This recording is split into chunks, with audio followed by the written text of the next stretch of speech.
مومنو، میں تم کو ایسی تجارت بتاؤں جو تمہیں عذاب علیم سے مخلصی دے؟ وہ یہ کہ اللہ پر اور اس کے رسول پر ایمان لاؤ اور اللہ کی راہ میں اپنے مال اور جان سے جہاد کرو۔ اگر سمجھو تو یہ تمہارے حق میں بہتر ہے۔ وہ تمہارے گناہ بخش دے گا اور تم کو جنت کے باغوں میں جن کے نیچے نہریں بہہ رہی ہیں اور پاکیزہ مکانات میں جو ہمیشہ رہنے والی جنت میں تیار ہیں داخل کرے گا۔ یہ بڑی کامیابی ہے۔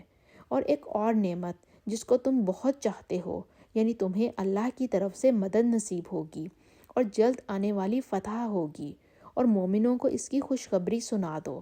مومنوں، اللہ کے مددگار ہو جاؤ، جیسے عیسیٰ ابن مریم نے حواریوں سے کہا کہ بھلا کون ہے جو اللہ کی طرف بلانے میں میرے مددگار ہوں؟